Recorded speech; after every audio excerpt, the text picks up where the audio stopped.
Namanda, Namanda, Namanda, Namanda, Namanda, Namanda, Namanda.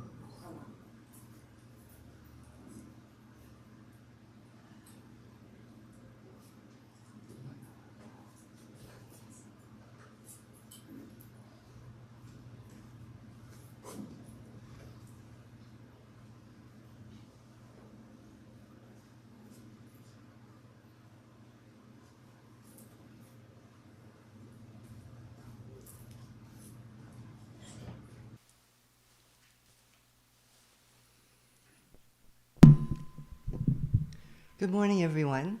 Good morning. My name is Yumi Yasuda, and I'll be your chairperson today. Welcome to our Ladies of the Dharma and ABWA Ladies Memorial Service. We will begin with Sambujo on page 24 and 25, after the reading of the Hyobyakumon.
Today, on the occasion of the BWA Memorial, Ladies of the Dharma, members and friends of the temple have reverently come before Amida Buddha in memory, with deepest reverence and thankfulness for the all-embracing wisdom and compassion of Amida, we reaffirm the three homages. Namo Kie Butsu, Namo Kie Ho, Namo Kie So. I go to the Buddha for guidance. I go to the Dharma for guidance. I go to the Sangha for guidance. Please repeat the Nembutsu. Namo Amida Butsu. Namo Amida Butsu. Namo Amida Butsu. Namanda, Namanda, Namanda.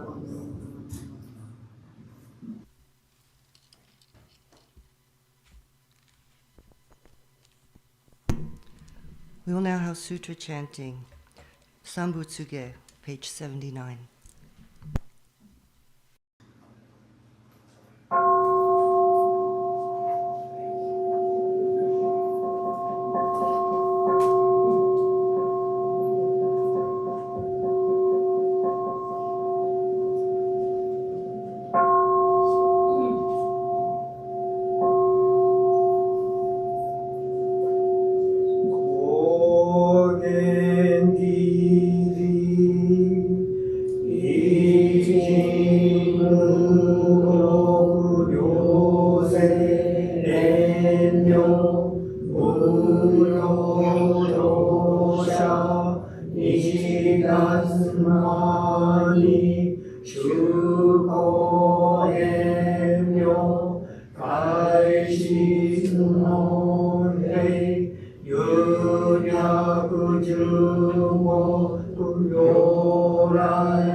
Please stand for the Gatha Seiya, verse 1 in Japanese and English, on page 124 in the White Book, and remain standing for the meditation reading number 4. I'll remind you later.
Please remain standing for something. Meditation reading number 4. Page 17 in the purple book.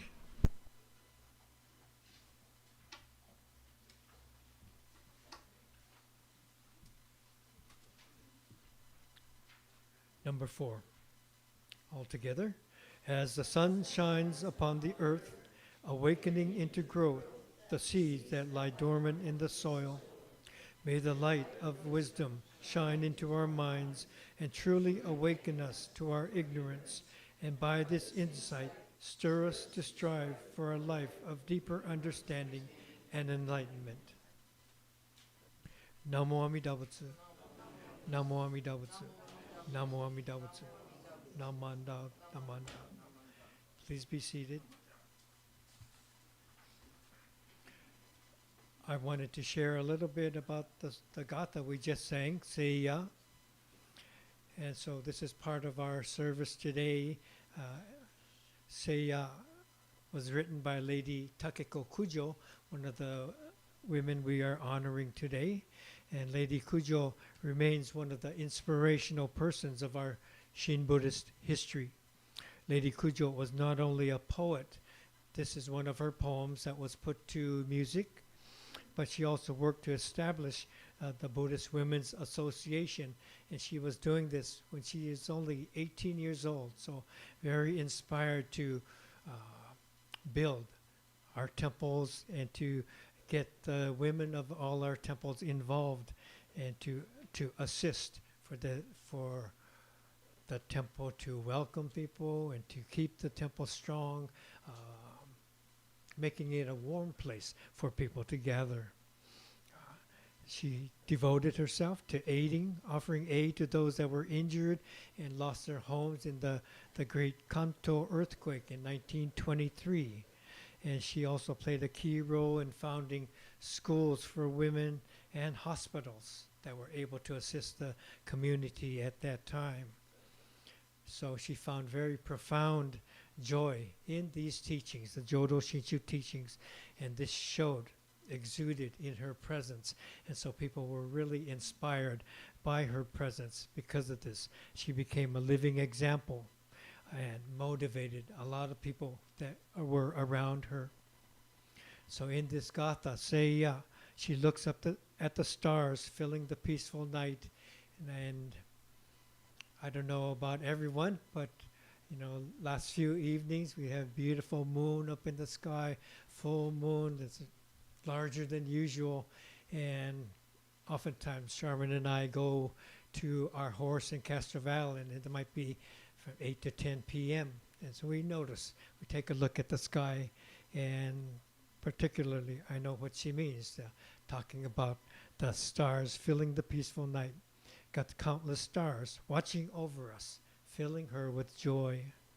The eyes are those of the Buddhas, more than the sands of the Ganges River, infinite in number, watching over us and filling her with peace, filling us with peace.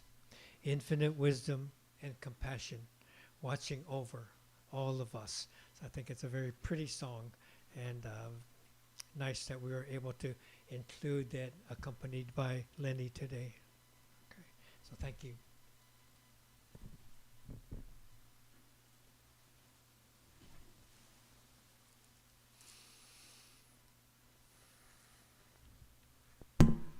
We will now have our Dharma message by our special guest speaker, Reverend Elaine Donlin, and I think Sensei will introduce her. Yes, we're very fortunate to have Reverend Elaine Donlin here today. She serves as one of the ministers at the Buddhist Church of San Francisco, and so one of our neighbors. She's been here at district meetings, and so today she's telling me, I've been here, but I've never been on the Onaiji. So she's sitting here when we have an opening service for our meetings, but today she's able to join us, and maybe a lot of you are familiar with her a few years ago when we had the World Women's Conference in San Francisco. She was a major person in leading, guiding the organization and getting this large worldwide service together in it. There's a lot involved to be able to do that, and I think she was able to, through working on that, to be able to make friends and associates within our Federation of Buddhist Women's Association, throughout the United States. And she also had, I don't know if it's an opportunity, but a chance to coordinate and communicate with Honganji members. I don't know how much fun that is, but she was able to do all of these things, and I think it was a very challenging, but at the same time very awarding endeavor for her to take on, and I think a very special thing. So through that, I think she's able to develop a lot of lasting friendships within the BWA all throughout the United States. So each time we are able to gather, just recently we had the Federation meetings in San Jose, and so it's kind of a reunion time, and maybe all the more so for Elaine, who was able to meet friends and make friends throughout all that fun ordeal that she had. So another connection that we share is that I go to Enmanji on one Sunday, the first Sunday of each month, and Elaine's mother lives up in that area, so she does frequent the Enmanji area, and she helps them, I think, holding a Zoom meditation session monthly, and so she has gatherings with some of the people in that area as well. So she has her hands reaching a number of areas. So we're very happy to have her here today. Please give your attention to Reverend Elaine Donlin. Hi, Sensei.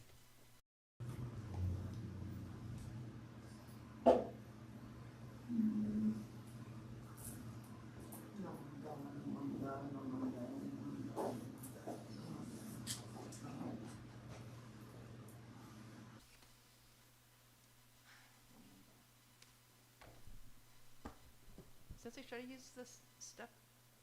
Do you think? Are you as short as me? We're about the same. Yeah, maybe. Is that better? All right.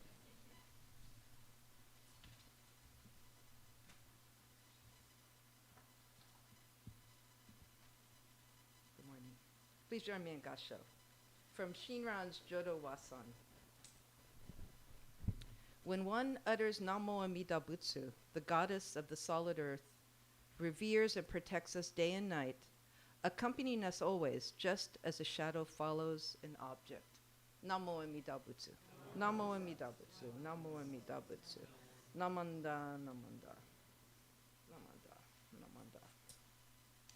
Well, good morning, Ohio gozaimasu. It is really lovely to be here with you, and I must thank Reverend Fujimoto and the Alameda BWA for their kind invitation to be here with you on this very special day, honoring some of the great women of Shin.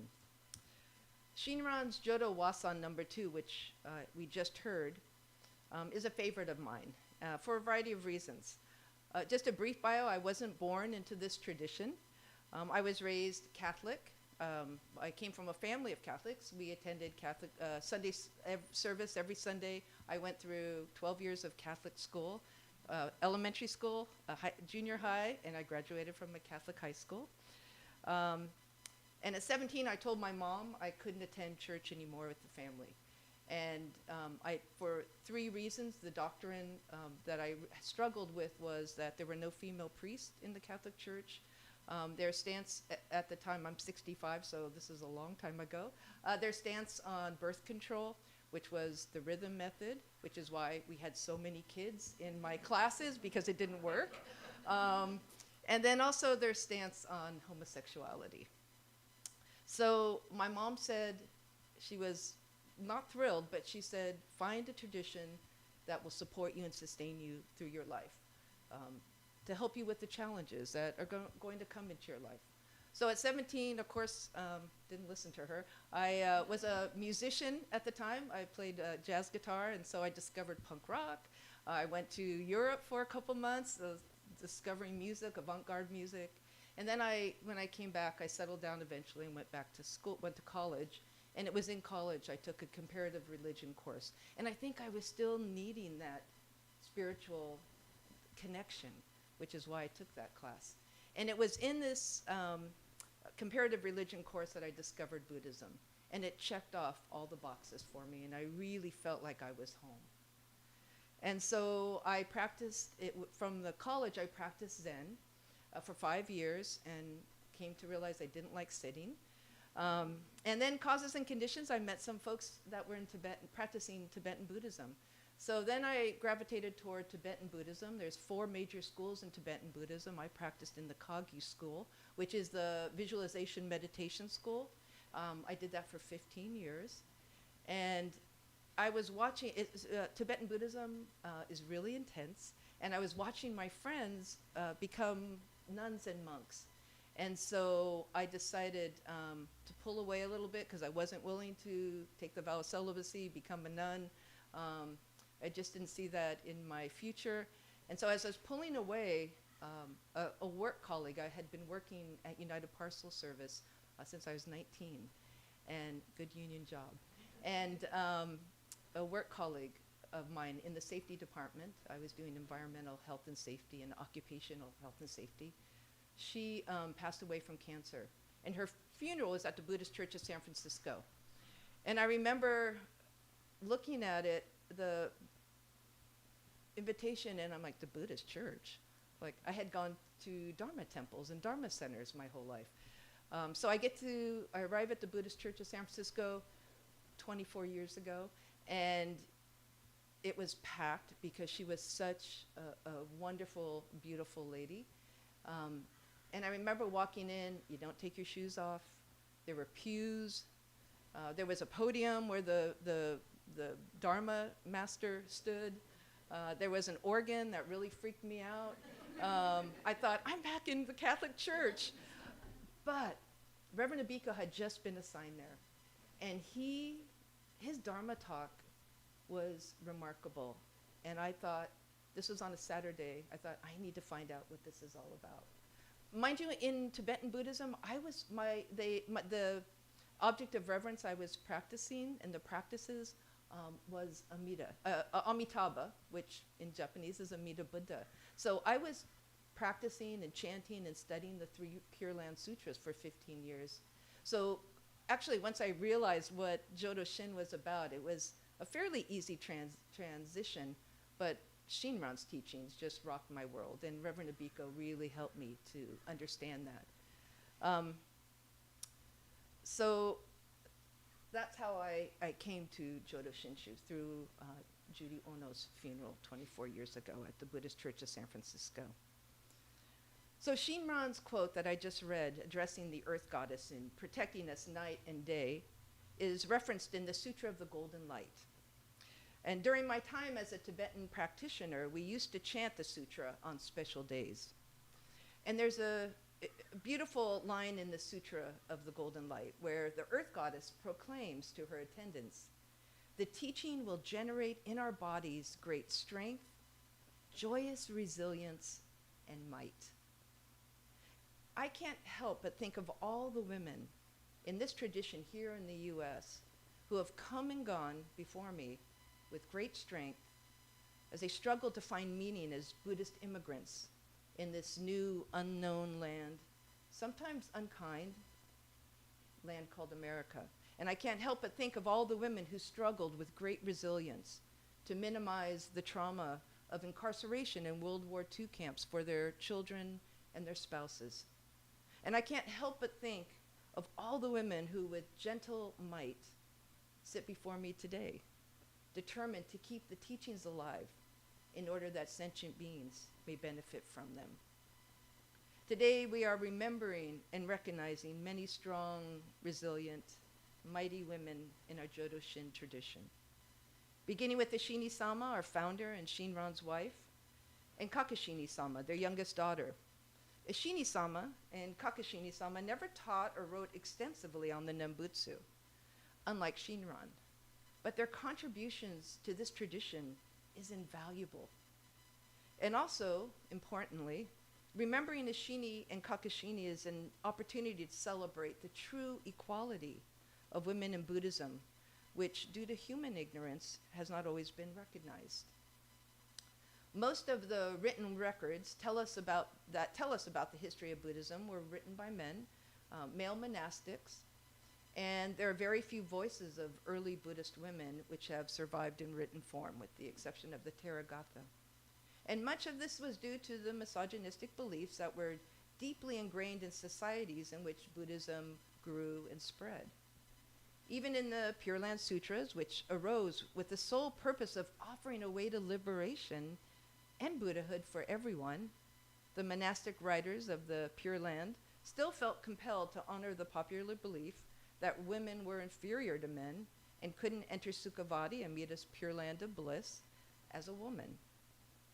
It's now clear to most contemporary scholars that the negative beliefs about women, which Buddhists accepted throughout the ages, were, and sometimes unfortunately still are, the consequences of the overwhelming influence of cultural attitudes about men and women, and have nothing to do with the Buddha's egalitarian message.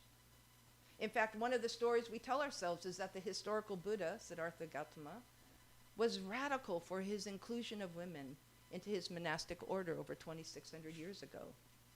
And while it's true that the Buddha was indeed radical for welcoming followers of every caste, teaching that a person's actions are the measure of who the person is and not their assigned caste at birth, contemporary scholarship calls out the incongruity in the story of how exceptional it really was that the Buddha ordained women.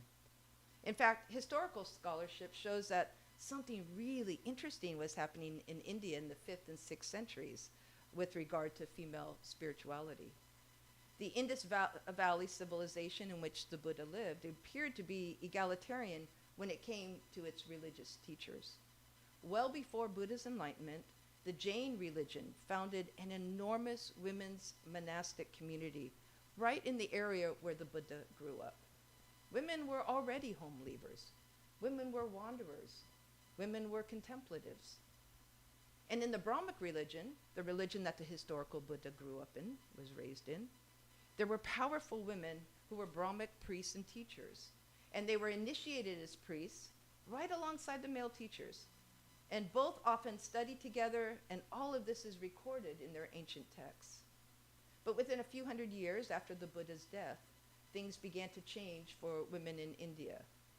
American historian Tathaluka Terry, she's also a Buddhist Theravada nun, has researched and taught extensively on this subject, and has shown that when Alexander the Great invaded India, or what he thought was India, he actually began his campaign in northwest India in 325 BCE, several hundred years after the Buddha's death.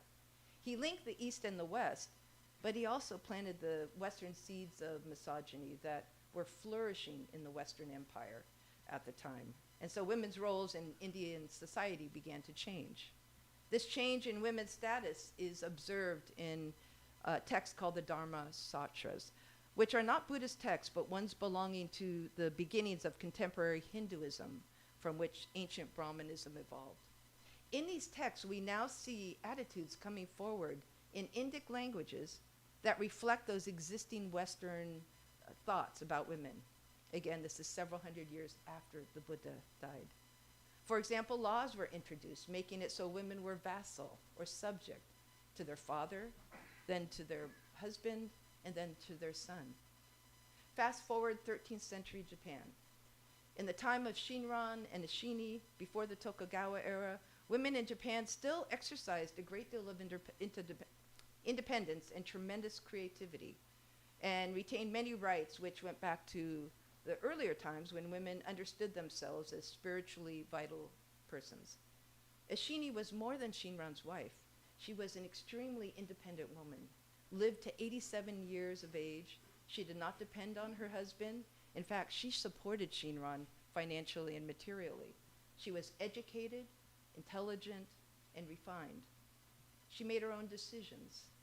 She and Shinran challenged traditional society with their marriage, because she married a Tokudo ordained monk who was, quote unquote, neither monk nor lay. And as such, Eshinni was also a selfless supporter of the Nembutsu teaching as Shinran taught it. The illuminating letters of Eshinni, which were discovered in the archives of the Honganji in 1921, demonstrated that her attitude toward her husband was not at all submissive or passive. She was motivated by her own experiences, which had convinced her that Shinran's work was of great, great significance. And so her contributions to and financial support of his work arose from her own conviction and faith. The Kamakura period in which Shinran, Eshinni, and their family lived was an incredibly turbulent time. There were great political changes to a series of catastrophic events like earthquakes, typhoons, floods, fires, and famine. There was such a strong sense of impermanence that human life endured only for a brief moment. Eshinni married Shinran when he was exiled to Echiko. Later in her life, she returned by herself to her native Echiko, leaving Shinran behind in Kyoto. For more than 10 years, she took care of her property that she had inherited and also took care of her grandchildren. The discovery of Eshinni's letters in 1922 were important because they confirmed and validated many aspects of Shinran's life. But I think the letters are especially important because they serve to illustrate the lives of two historical women living a life of Nembutsu. Excerpts from letter 3 and 4, dated 1263. Eshinni writes her daughter, Kakushinni, quote, "I became 82 this year. I keep waiting for my time to come, wondering over and over if it was now. But as of today, I'm not dead yet.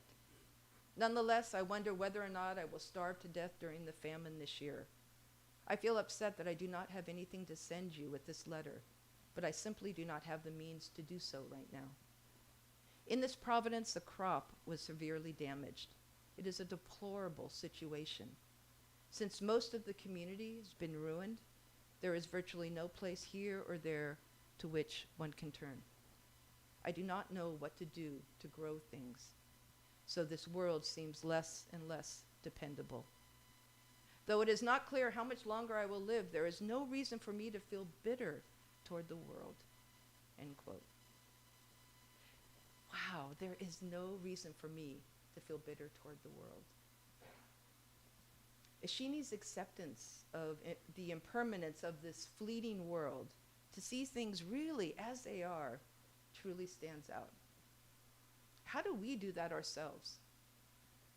How do we bridge the other, right? The ultimate reality of oneness with this limited, finite, impermanent life.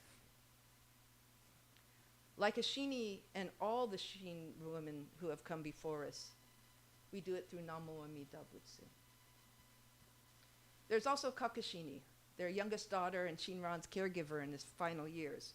She was with him at the time of his death. She was 30, he was 90. Kakushinni is revered for literally laying the foundation of organization and propagation that was to grow into today's Honganji. After using land made available through her marriage, Kakushinni donated the land to a mausoleum that allowed people to come and pay their respects to Shinran. It was a small mausoleum built to enshrine her father's ashes and his portrait. In 1277, she donated this gravesite to all Shinshu followers as a common memorial to Shinran and his teachings. People gathered and followers came to share the Nembutsu. The mausoleum would later be converted into a temple by her grandson, Kakunyo, who named the new temple Honganji, the Temple of the Primal Vow. The establishment of our mother temple is all due to Kakushinni's foresight and devotion to the Nembutsu teachings. Kakushinni also established the system of caregivers, or caretakers, composed of descendants to care for the original mausoleum. Interestingly, this is not a written dictate from Kakushinni. In fact, contrary to popular beliefs, nowhere is it written that the position of Gomonchu has to be a male heir. As Sensei mentioned, I had the privilege and good fortune as the FBWA president back in 2019 to join in a group lunch with the Gomonchu during his visit to San Francisco for the 16th World Buddhist Women's Convention. And the question was asked to him, where is it written that the Gomonchu has to be male? Mind you, the Gomonchu is sitting with his translator, governor, and all these women from the FBWA. And so the question comes up, where is it written that the Gomonchu has to be a male? And the Gomonchu replied that it isn't written anywhere. And the implication was that it was a cultural tradition that continues on today. Patrilinealism, the system based solely on the male line, remains an incongruity in our tradition, one I find pretty problematic, and it needs to be acknowledged and questioned if we're ever going to move our Shin tradition into the 21st century, because our kids today just won't accept it. We know Amida to be the dynamic working of wisdom and compassion, pervading the universe beyond gender, all-encompassing. It is through Kakushinni's vision and deep appreciation of the Nembutsu that she established the foundation of what was to become our mother temple. Her wisdom and compassion kept Shinran's Nembutsu teachings alive and ensured their perpetuation for us to receive and appreciate even today. Eshinni and Kakushinni demonstrated through how they lived their life that they entrusted themselves to immeasurable wisdom and compassion, and through that process, they greatly influenced our life. Likewise, Lady Takeko Kujo was imbued with devotion to the Nembutsu. As Sensei mentioned, she was an inspiring Shin leader who accomplished some remarkable achievements during her brief lifetime. Lady Kujo was born into great privilege in 1887 in Kyoto, Japan, and her prescribed role laid out for her as the youngest and favorite daughter of the 21st Gomonchu of her father. But when she was 16 years old, her father died, and she came into the care of her brother, who had become the 22nd Gomonchu. At 17, she worked closely with her brother's wife, Lady Kazuko Ohtani, and they established the groundbreaking Fujinkai in Japan. Side note, the BCSF founded their Fujinkai, also known as the BWA, 5 years earlier in 1900, and the Honganji mission of Hawaii was the first to establish a Fujinkai in 1898. The Fujinkai in Japan was active in sending care packages to soldiers during the Russo-Japanese War and in helping families who had lost their sons in the war. But the organization also served to give temple women, long kept in the background of temple life, leadership roles and a real voice. In 1920, she founded the Kyoto Women's College, in addition to other women's schools. She sponsored various humanitarian efforts following the devastating Great Kanto earthquake of 1923 and undertook activities to aid the seriously injured and the orphaned. The Sakuji Honganji, which was her home, was completely destroyed in the earthquake, so she oversaw the rebuilding of it. Also at that time, she established the Asoka Hospital in Tokyo, which was one of Japan's first modern medical centers and which remains today. Most notably, as Sensei mentioned, Lady Kujo engaged in social work in the Tokyo slums and took up the cause of women there despite her noble and privileged status. Lady Kujo was also a notable playwright. We just sang her beautiful poem, Seiya. She wrote many poems and gathas about her Nembutsu faith. Lady Kujo's most popular work is Muyuge, Flower Without Sorrow. There are 400 printings in less than 15 years, and it's regarded as a classic in Japan. Lady Kujo died in 1928 at just 42 years of age after contracting blood poisoning during her work in one of Tokyo's slums. She had a broad spiritual outlook, viewing the wonder of the universe with the suffering contained within it and within our own minds. And she relied on the light of the Nembutsu to guide her. Her deep trust and devotion to the Nembutsu is illustrated in my favorite 2 lines from her. Drawn by the power of great things, that's capital G for great, capital T for things. Drawn by the power of great things, ah, how unsteady my steps. Those 2 lines are packed with devotion and humility. Those two lines are packed with Namo Amida Butsu. I've often reflected on what our tradition might look like today if it wasn't rooted in a patrilineal system where only the male heir is recognized. If Lady Kujo had ascended to the role of 22nd Gomonchu instead of her brother, following her father's death in 1903. She had two brothers. Her younger brother was a politician, very active in the wheelings and dealings of the politics of the day. And it was her elder brother who had inherited the position as the 22nd abbot, or Gomonchu, of our mother temple in Kyoto.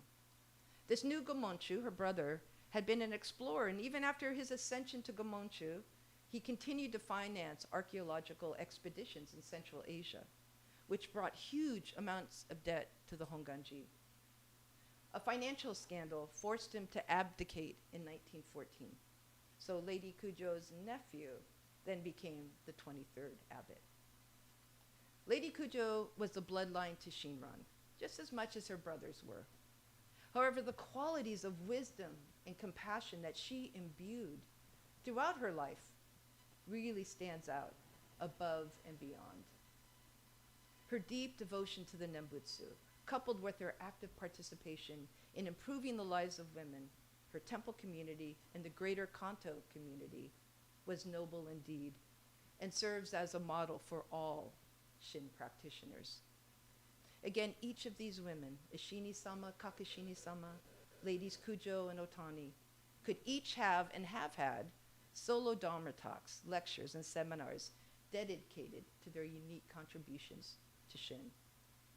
Eshinni and Kakushinni helped our Shin Dharma get started.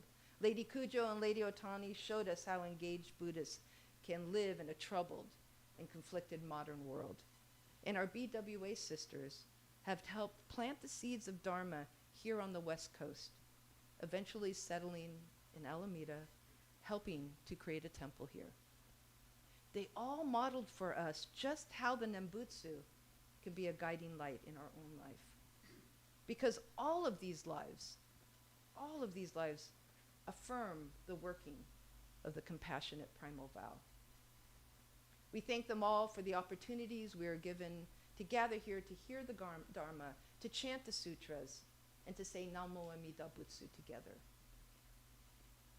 This is how I appreciate today's memorial service, as we remember and honor Shin women whom we continue to be grateful for, to learn from, and to be inspired by.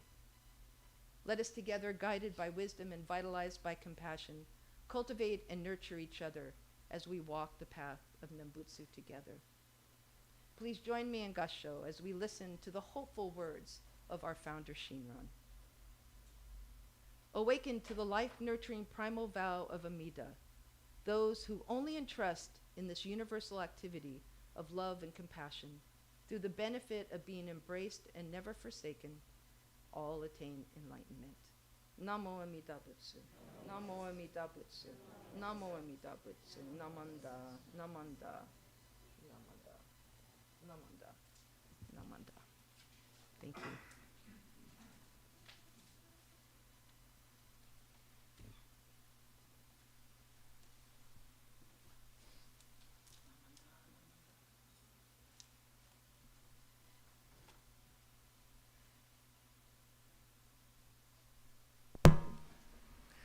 Thank you, Reverend Elaine, for that very illuminating, inspiring story of the background of these amazing ladies that have helped lead us.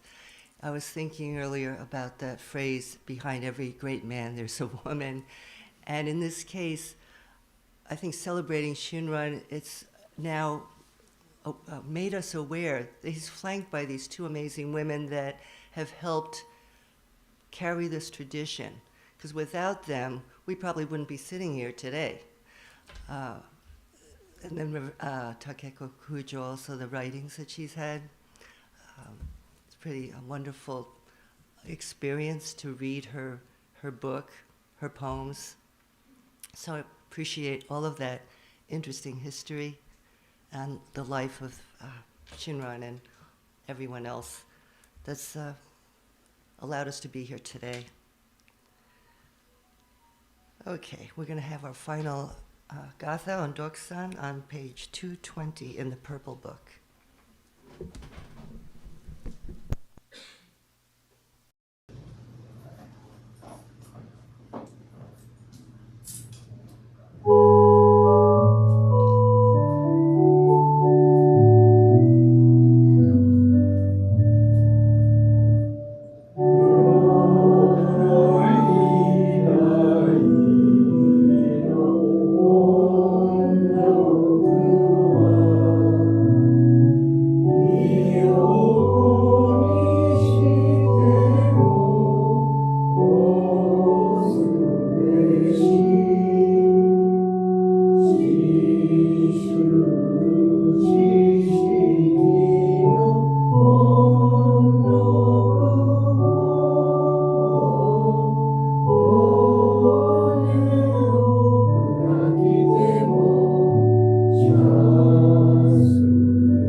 We'll have some words of appreciation by our ABWA president, Lenny Taro Dor.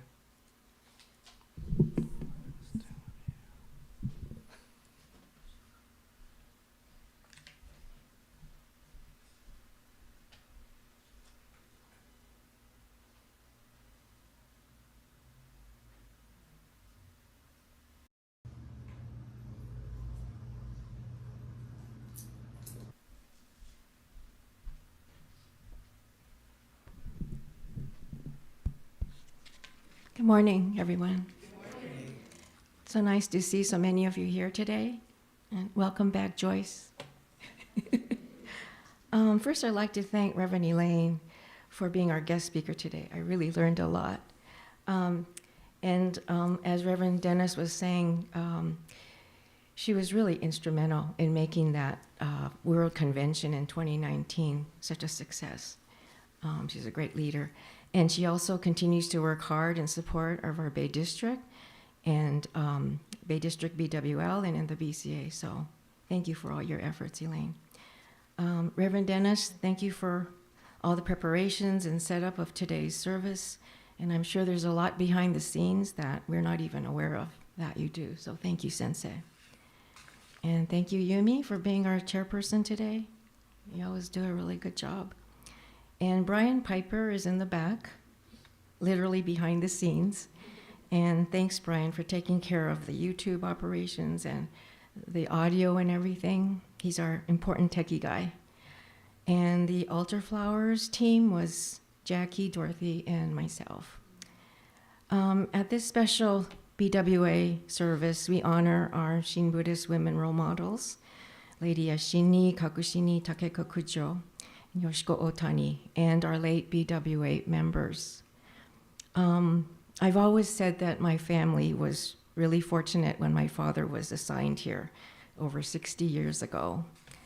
Their service is always a time of reflection for me, remembering the ladies of our Alameda Sangha. They hold a special place in my heart as I grew up knowing your Issei grandmothers, Nisei mothers, and now our sensei friends. This is hard.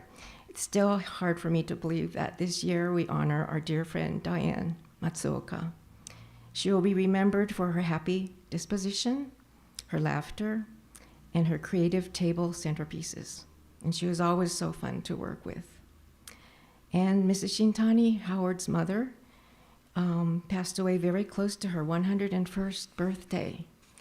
She always had a warm, welcoming smile, and I still remember my last visit to deliver bento to her. I thought she was sleeping, so I told Mark not to bother her, but she opened her eyes, and with a big smile, she said, "Hi, Lenny." I will cherish that memory.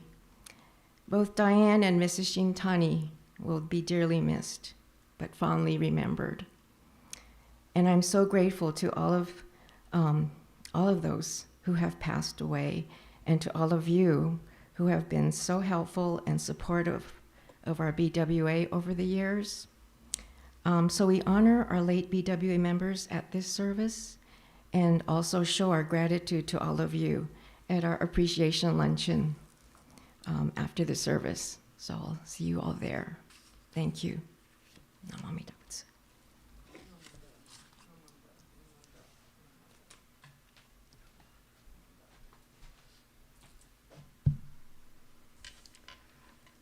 All right, thanks, Lenny. Oops. Are there any newcomers in our group today that would like to introduce themselves? Okay. We have some announcements. Next Sunday, October 27th, is a family service and Ask Reverend Dennis. We'll also be having our Halloween party for the Dharma School kids. So we'll try to be quiet until after Ask Reverend Dennis is over. But if you have any children that you'd like to invite, they're all welcome. They don't have to be members or whatever, just friends, family. We're going to have a good time. We'll start at 9:30 as usual with a short service, and it should be a lot of fun. But even if you don't participate in the party, you can always wear a costume to service. On Sunday the 3rd, we'll have our Shotsuki monthly memorial service and an ABWA meeting after service. We also have our food drive going on now, so you can donate, no cans anymore.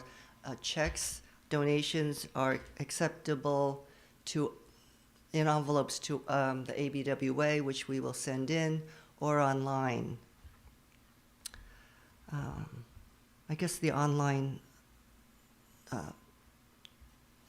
whoever we identify ourselves as BTOA Autumn Food Drive, Autumn Food Dana.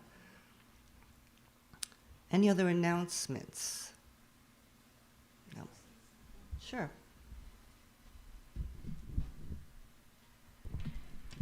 Just in case, if anybody needs a ride to the restaurant, it's walking distance, about 2 blocks away, but there are some people who might need a ride, so both Tsueko and Denny have offered to shuttle people back and forth, so just look for them and they can take you there, okay? Okay, one more announcement. We have 2 more special guests today. We have Eshinni and Kakushinni. Maybe you've all noticed their portraits have been hung here and very nicely framed, and this was arranged by Jane Naito. And so, new addition, kind of fills out the wall, and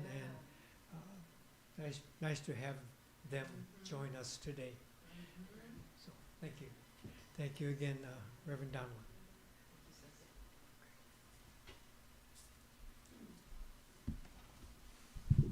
That concludes today's service. After Sensei lights the incense, you can come up and do Yoshiko. Thank you.